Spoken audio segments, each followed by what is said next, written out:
sera Dieu qui peut te faire confiance. Quand il a parlé à Élisabeth, quand il a parlé à Zacharie, pendant 6 mois, il n'est pas allé dire quoi que ce soit à Marie. Ça ne concerne pas Marie. Quand il a évoqué la situation, c'est lorsque Marie a commencé à douter de l'accomplissement du miracle. Il dit, puisque tu doutes, on a déjà prévu la réponse à tes doutes. Élisabeth, que tu connais, là, stérile et enceinte. Elle dit, ah, bon. Si Élisabeth est enceinte, bon, c'est que ce que tu dis est possible. Parce que tu sais quoi? Oui, j'ai bien compris, ange de Dieu. Mais on dirait que tu as oublié un détail, je suis vierge. L'ange lui dit, Élisabeth est enceinte. En d'autres termes, Dieu n'a pas besoin de consulter tes capacités avant de déclencher le vent du miracle. Il est celui-là qui décide de faire selon la capacité de sa puissance. Et il vient dire à la jeune Marie, tu seras enceinte. Il change tout le programme de Marie.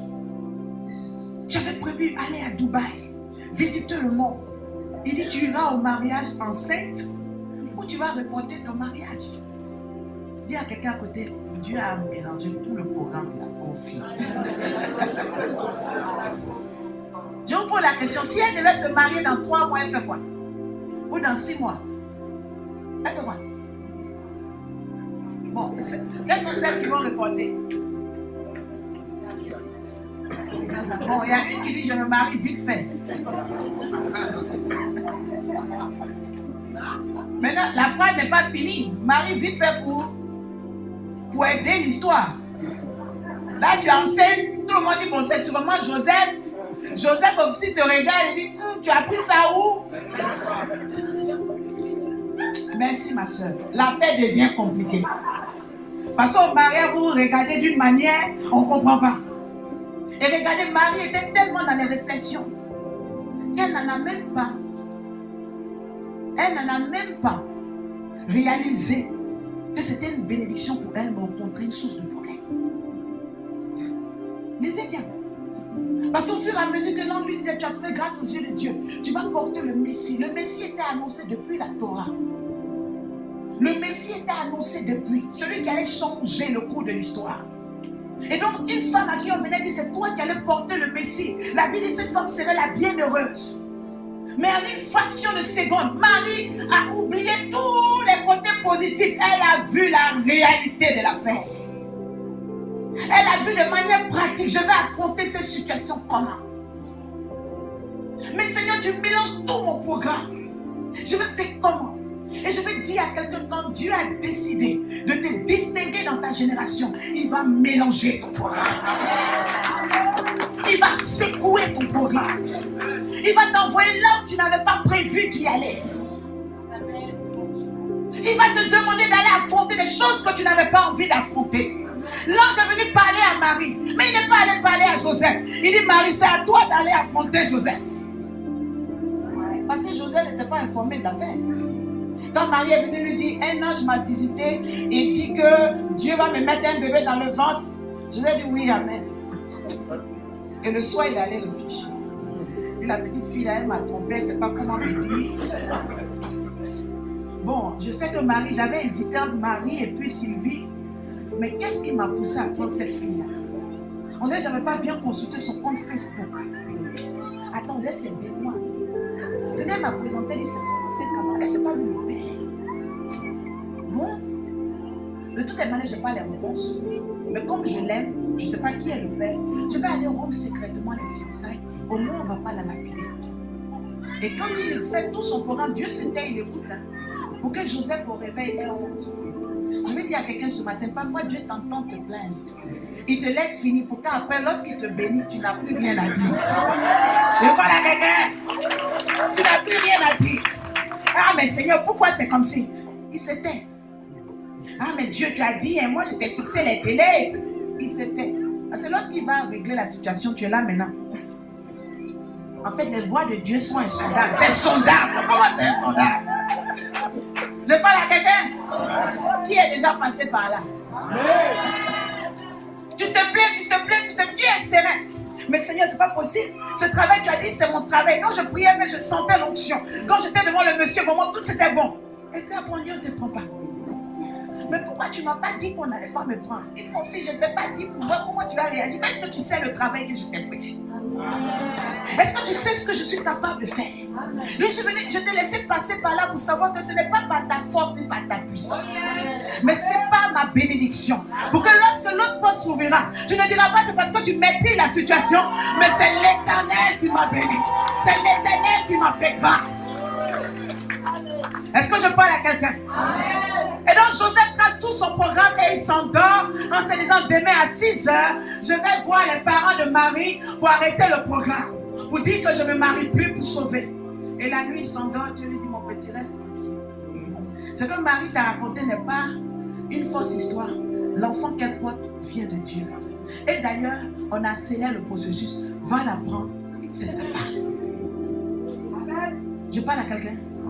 Je vais dire à une personne ce matin. Si l'Éternel a décidé de te bénir, il y a des choses que tu penseras que Dieu fera, il ne fera pas. Il va te laisser aller affronter des choses. Est-ce que vous avez pu imaginer un peu comment Marie a commencé le discours devant Joseph? Joseph, tu sais, en fait, je suis enceinte. Hein? Je parle à quelqu'un. Maman, regarde. Comment elle peut commencer le discours de cette affaire? Non, tu sais, Joseph, tu crois aux anges? Amen. Joseph, est-ce que tu crois aux anges? Oui, je crois aux anges. Est-ce que tu crois que les anges peuvent me parler à moi? Non, je ne sais pas. Mais pourquoi? Non, en fait, hier à 14h, tu étais là. Tu as senti des choses dans le ciel bouger. Tu vois le vent qui a soufflé là, en fait, c'était pas simple, c'était un ange. Oui, où tu veux en venir? En fait, l'ange dit que... En fait, je suis ou je serai enceinte. Moi-même, je ne sais même pas. Je parle à quelqu'un. Je suis enceinte ou je serai enceinte. Quoi? Qui t'a enceinte? Tu es enceinte, tu seras enceinte, je ne sais pas. Là, la tension commence à monter. Marie, arrête de te foutre de moi. Un ange est passé hier à 15h, tu seras enceinte, tu es enceinte, c'est quoi l'histoire? Et la Bible dit, quand cette parole est arrivée, Joseph a oublié ce qui était écrit dans le livre d'Ésaïe. Combien de personnes parmi nous, lorsque nous sommes face à nos intérêts menacés, nous oublions la promesse qui était écrite. C'est facile d'adorer Dieu quand tout va bien. C'est facile d'adorer Dieu quand tout roule. Mais lorsque Dieu va poser un enfant dans le ventre de notre fiancé, Dieu va nous mettre dans une situation où tout le monde va se moquer de nous. Nous oublions ce qui était écrit dans la parole. Et je vais dire à des Joseph ce matin, je vais dire à des femmes ce matin, si tu as l'impression qu'il est venu mélanger ton programme, je vais te dire une chose, Dieu ne viendra pas mélanger ton programme s'il n'a pas prévu de relever ton visage. Parce que la Bible dit que cette femme serait appelée la bienheureuse. Et après, Marie était fière. Lorsque le ministère de Christ a commencé, c'est elle qu'on a invité aux noces de Canaan. C'est pas Jésus. Parce qu'elle était la mère de ce jeune homme de 12 ans qui connaissait la Torah. Elle a oublié tous les bégaiements qu'elle a eu devant Joseph. Marie était la star de Jérusalem, de Nazareth. Je vais te dire ce matin, dans ta fragilité, si l'Éternel vient secouer quelque chose, il a prévu un plan de gloire pour ta vie. Ne laisse pas le diable te mentir. Le diable vient te dire, mais Dieu aurait pu choisir une autre. Dieu aurait pu faire ceci, Dieu aurait pu, il aurait pu, mais il en a décidé autrement. Il aurait pu faire comme ci, Dieu aurait pu faire comme ça, Dieu aurait pu faire ceci. Il dit, j'aurais pu faire tout, mais j'ai décidé de faire comme ça. Est-ce que tu me fais confiance ou tu doutes de ma fidélité? Et je vais dire à une personne ce matin, je ne sais pas ce par lequel tu vis. Je ne sais pas ce que Dieu a prononcé sur ta vie.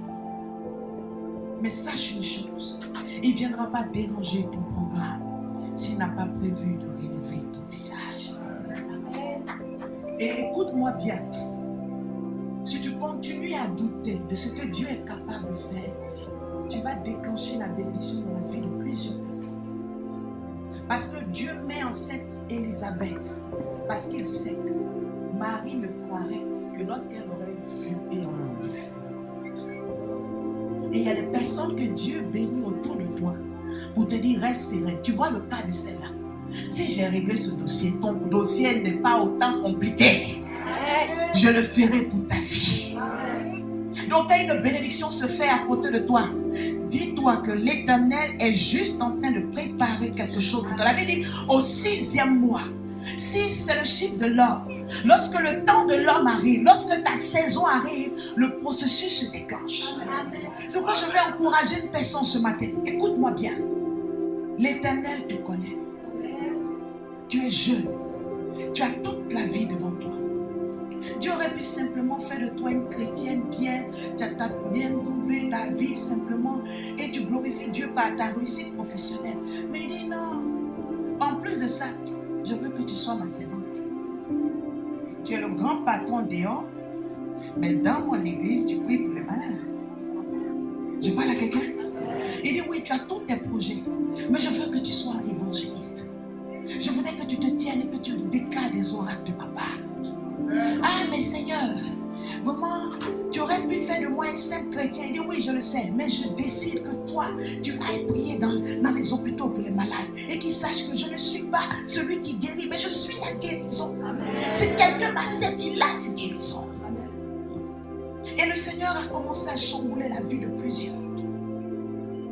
Tu étais habitué à dormir tes 8 heures, 22 heures, 6 heures. Tu fais ton petit sport, tu te laves, tu vas au travail. Il dit, ma fille, maintenant on se réveille à 1 heure du matin pour adorer. Il y a des personnes que Dieu a commencé à chambouler. Il a commencé à chambouler les vies. Toi qui étais habitué, un homme doit manger 3 fois par jour pour la santé, les calories, les protéines. Il dit, tu as fini 21 jours de jeûne. Et le médecin dit, si tu jeûnes, tu vas mourir. Mais tu jeûnes, tu te portes très bien. Amen. Le Seigneur a commencé à chambouler le programme de plusieurs personnes. Le Seigneur a commencé à dire à des personnes, tu vas aller loin avec moi, mais j'ai besoin de te parler dans le silence de la prière. J'ai besoin que les nuits, tu montes dans ma présence et que tu me recherches.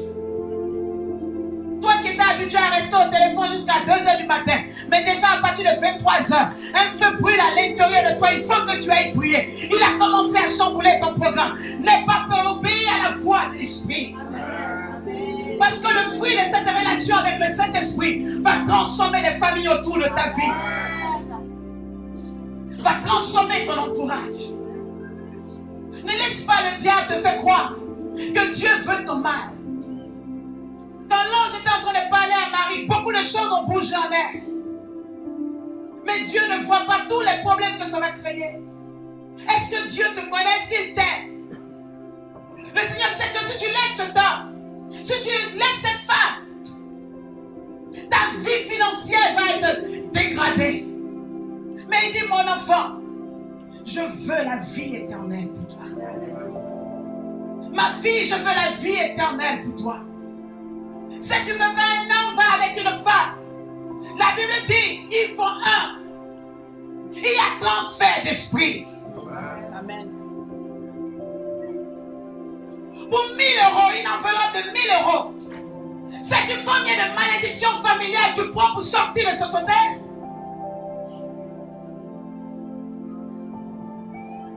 Pour la clé d'une voiture. Connais-tu les années dans lesquelles cet homme ou cette femme traîne? Tu vaux plus que ça. Laisse-moi chambouler ton programme, mon enfant. Laisse-moi chambouler ton programme. Marie, tu n'auras pas honte. Je relèverai ton visage et tu seras appelé bienheureuse. Tu veux me servir. Tu me dis, Seigneur, je t'attends, je veux te servir. Comment peux-tu me servir si tu ne me connais pas? Comment pouvons-nous parler d'un Dieu que nous ne connaissons pas? Demande à ton voisin, tu connais Dieu?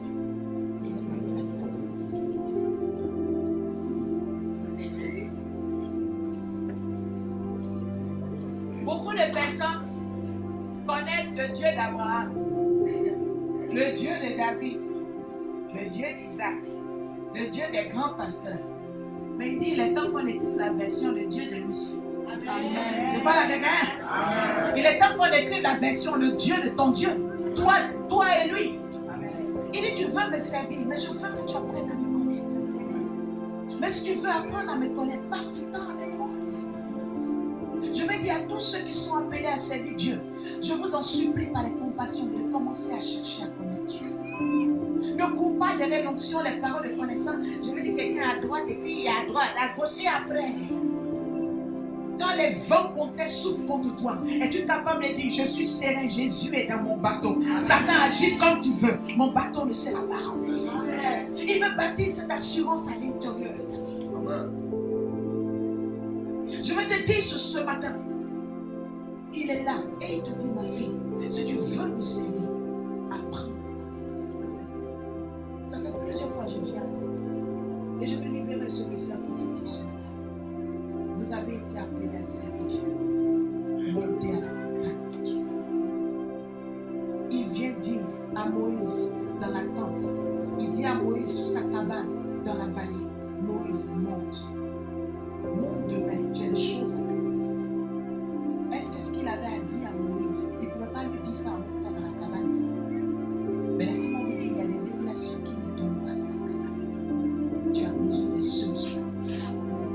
Je t'en supplie, tu n'iras pas loin dans le ministère avec des révélations de cabane. Tu n'iras pas loin dans le ministère avec des révélations de vallée. Ça là, il le dit à tout le monde. Mais il veut vivre des choses uniques avec toi. Il monte sur la montagne. Moïse est monté. Le premier jour, il n'a rien dit à Moïse. On dit à Moïse, c'est pas parce que tu es monté, je suis obligé de te parler. J'aime trop ce Dieu. Moïse est monté. Ok. Moi, j'avais prévu faire un post de Facebook là, mais bon, quand tu m'appelles, je m'en vais. Je devais envoyer mon enfant à l'école, mais Dieu, est-ce qu'on peut dire bon, Moïse monte tôt le matin. Et il arrive. Seigneur, je suis là. Ok. Dieu dit, et bon, Dieu est sûrement très occupé, il viendra de le matin. 2 jours, Dieu me dit, Moïse n'est pas réussi. Moïse n'a pas boudé. Il dit, si tu m'as appelé, que tu ne parles pas, je suis là. Est-ce que Dieu peut trouver ses cœurs encore?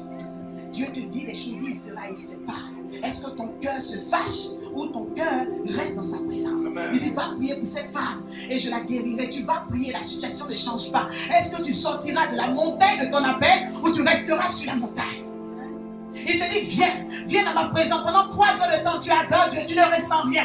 Est-ce que demain, tu repartiras encore dans cette présence? Laisse-moi te dire, le Seigneur va tester ton endurance. Il va tester tes ambitions. Jusqu'à ce que tu réalises que ce n'est pas de toi qu'il s'agit, mais c'est de lui qu'il s'agit. Jusqu'à ce qu'il soit le chef de la relation. Tu parles à quelqu'un? C'est quand Marie a posé la question, comment cela se fera-t-il? Non, il n'a pas répondu.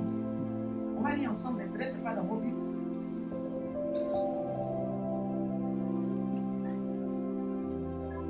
Elle dit, au verset 34, Marie dit à l'ange, vous avez tout ça? Elle dit, comment cela se produira-t-il puisque je ne connais pas d'homme? L'un lui répondit, le Saint-Esprit viendra sur toi et la puissance du Très-Haut te couvrira de son nom.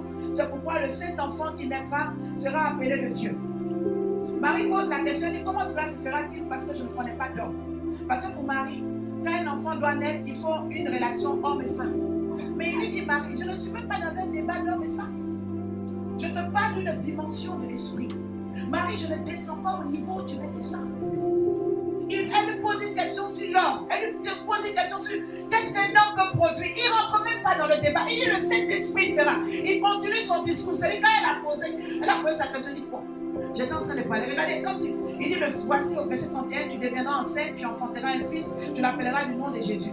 Il sera grand, il sera appelé le Fils du Très-Haut, et le Seigneur Dieu lui donnera le trône de David son père. Verset 33, il régnera sur la maison de Jacob éternellement et son règne n'aura point de fin.